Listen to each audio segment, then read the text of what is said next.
চাই আছে টাইম এইডৰ ওপৰত প্ৰথমটো খবৰৰ সৈতে ষ্টুডিঅ'ত মই শৰৎ গায়নৰ লৈ আহিছো আন এক গুৰুত্বপূৰ্ণ খবৰ উৎকট গৰমৰ বাবে এতিয়া সমগ্ৰ ৰাজ্যৰ হাহাকাৰ পৰিৱেশৰ সৃষ্টি হৈছে আৰু তাৰ মাজতে বিদ্যালয়সমূহলৈ আহি পৰিছে আন এক গুৰুত্বপূৰ্ণ নিৰ্দেশনা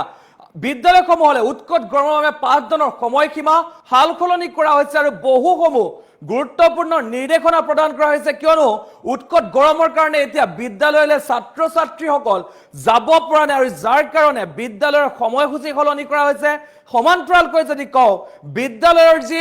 পাঠদানৰ লগত কিছুমান নিয়মাৱলী নতুনকৈ ধাৰ্য কৰা হৈছে আমি এই মুহূৰ্তত জনাই আছো সেই খবৰ আমি জনাবলৈ চেষ্টা কৰিছো ফুল প্লেটৰ মাধ্যমত উৎকট গৰমৰ বাবে শ্ৰীভূমি বিদ্যালয়ত পাঠদানৰ সময়সূচী সলনি সকলো বেচৰকাৰী চৰকাৰী প্ৰাদেশিকৃত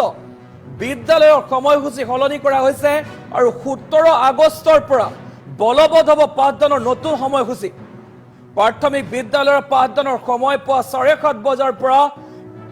11:30 বজালৈ মাধ্যমিক বিদ্যালয়ৰ পাঠদানৰ সময় পুৱা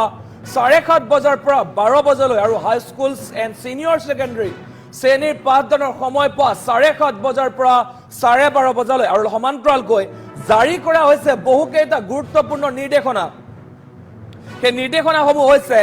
ৰ'দত প্ৰাৰ্থনা সভা কৰিব নোৱাৰিব শ্ৰেণী কোঠাৰ ভিতৰত বা ছাঁ থকা ঠাইতে পাতিব লাগিব প্ৰাৰ্থনা সভা সমান্তৰালকৈ বিদ্যালয়ত খোৱা পানী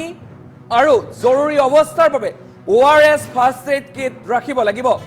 প্ৰচণ্ড ৰ'দত বাহিৰত কোনো ধৰণৰ খেলা ধূলা পেৰেড বা শাৰীৰিক ক্ৰিয়াৰ কৰাৰ পৰা বিৰত থাকিব লাগিব আৰু শ্ৰেণী কোঠাত ফেন চলাটো বাধ্যতামূলক আমি জনাই আছো এই মুহূৰ্তৰ খবৰ আমি জনাবলৈ চেষ্টা কৰিছো যিহেতু উৎকট গৰম আৰু সেই উৎকট গৰমৰ মাজতে এতিয়া বিদ্যালয়সমূহলৈ নতুন নিৰ্দেশনা আহি পৰা দেখিবলৈ পোৱা গৈছে যিহেতু উৎকট গৰমে সমগ্ৰ ৰাজ্যত এতিয়া হাহাকাৰ পৰিৱেশৰ সৃষ্টি কৰিছে আৰু তাৰ বাবে এতিয়া বিদ্যালয়সমূহৰ পাঠদানৰ সময়সূচী সলনি কৰা দেখিবলৈ পোৱা গৈছে শ্ৰীভূমি বিদ্যালয়সমূহৰ পাঠদানৰ সময়সূচী সলনি কৰিছে যিহেতু এই বিদ্যালয়সমূহত যিহেতু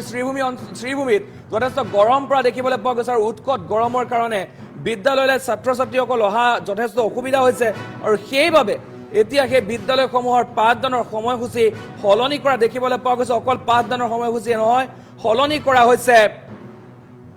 চৰকাৰী বেচৰকাৰী বিদ্যালয়ৰ পাঠদানৰ সময়সূচীৰ লগতে সলনি কৰা হৈছে কিছু নিয়মাৱলী সেই নিয়মাৱলীসমূহ পুনৰ কৈছো প্ৰাৰ্থনা সভা যেহেতু আমি দেখিবলৈ পাওঁ যে প্ৰাৰ্থনা সভা কৰা হয় আৰু সেই প্ৰাৰ্থনা সভা এতিয়াৰ পৰা কিন্তু বাহিৰত কৰিব নোৱাৰিব যেহেতু ৰ'দত প্ৰাৰ্থনা সভা কৰিব নোৱাৰিব ছাঁ থকা ঠাইত বা বিদ্যালয়ৰ শ্ৰেণী কোঠাৰ ভিতৰতহে কৰিব পাৰিব প্ৰাৰ্থনা সভা এনেধৰণৰ বহুকেইটা গুৰুত্বপূৰ্ণ নিৰ্দেশনা জাৰি কৰা হৈছে সমান্তৰালকৈ কৈছে যে বিদ্যালয়সমূহত পানী পৰ্যাপ্ত পৰিমাণে পানী থাকিব লাগিব বাহিৰত খেলা ধূলা কৰিবলৈ যাব নোৱাৰিব এই মুহূৰ্তত আমি ডাঙৰ খবৰ জনাবলৈ চেষ্টা কৰিছো ৰাজ্যজুৰি উৎকট গৰমৰ বাবে হাহাকাৰ পৰিস্থিতিৰ সৃষ্টি হৈছে 17 আগষ্টৰ পৰা নতুন নিয়ম বলবৎ হ'ব শ্ৰীভূমি জিলাৰ বিদ্যালয়সমূহত যিহেতু সেই বিদ্যালয়সমূহে তাত বহু যথেষ্ট গৰম পৰা দেখিবলৈ পোৱা গৈছে অকল শ্ৰীভূমিতে নহয় ৰাজ্যৰ আন প্ৰান্তত যদিও গৰম পৰিছে সেইসমূহ প্ৰান্তত এতিয়ালৈকে কোনো ধৰণৰ নিয়মাৱলী আহি পৰা নাই কিন্তু তাৰ মাজতে শ্ৰীভূমি জিলাত আহি পৰিছে সেইসমূহ নিয়মাৱলী যিহেতু প্ৰাথমিক যিসমূহ প্ৰাথমিক বিদ্যালয় সেই প্ৰাথমিক বিদ্যালয়সমূহ এতিয়াৰ পৰা 7:30 বজাত খুলিব লাগিব আৰু 7:30 বজাৰ পৰা 11:30 বজালৈ পাঠদান কৰিব লাগিব সমান্তৰালকৈ মাধ্যমিক বিদ্যালয়ৰ পাঠদানৰ সময়সূচী সলনি কৰা হৈছে 7:30 বজাৰ পৰা 12 বজালৈ আৰু হাই স্কুল আৰু সিনিয়ৰ সেকেন্ডাৰী যিসমূহ বিদ্যালয় আছে সেই বিদ্যালয়সমূহত 7:30 বজাৰ পৰা 12:30 বজালৈ যেহেতু বিদ্যালয়সমূহ খোলা ৰাখিব লাগিব অৰ্থাৎ পাঠদান কৰাব লাগিব তাৰ কাৰণে নটিচ প্ৰেৰণ কৰা হৈছে প্ৰত্যেকখন বিদ্যালয়লৈ আৰু সমান্তৰালকৈ কোৱা হৈছে যে প্ৰত্যেকখন বিদ্যালয়তে পৰ্যাপ্ত পৰিমাণৰ পানী থাকিব লাগিব সমান্তৰালকৈ থাকিব লাগিব ORS যদি কোনো ছাত্ৰ বা ছাত্ৰী যদি অসুস্থ হৈ পৰে তেতিয়া সেইসকলক প্ৰাথমিক চিকিৎসা প্ৰদান কৰিব পৰাকৈ ফাৰ্ষ্ট এইড কিট থাকিব লাগিব গতিকে প্ৰতিটো নিৰ্দেশনা জাৰি কৰা হৈছে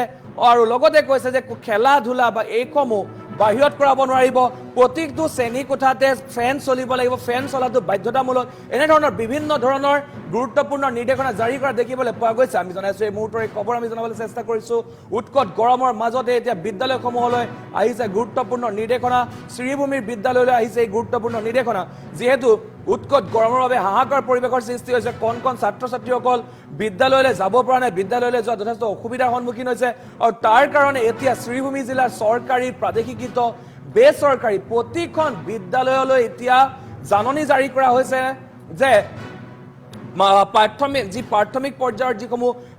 প্ৰাথমিক বিদ্যালয়সমূহ আছে সেইসমূহ 7:30 বজাৰ পৰা 11 বজালৈ 11:30 বজালৈ সেইসমূহ পাঠদান চলাব লাগিব সমান্তৰালকৈ মাধ্যমিক বিদ্যালয়ৰ যিসমূহ পাঠদান হ'ব সেয়া পুৰা 7:30 বজাৰ পৰা 12 বজালৈ হ'ব আৰু হায়াৰ ছেকেণ্ডাৰী বা ছিনিয়ৰ ছেকেণ্ডাৰীখিনি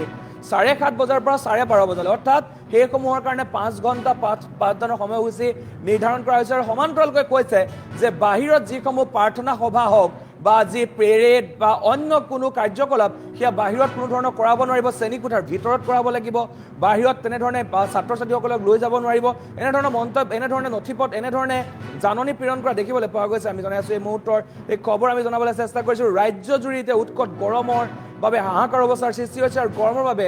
বিদ্যালয়ৰ পাঠদানৰ সময়সূচী সলনি কৰা হৈছে আৰু 17 আগষ্টৰ পৰা এই পাঠদানৰ সময়সূচী বলবৎ হ'ব নতুন পাঠদানৰ সময়সূচী বলবৎ হ'ব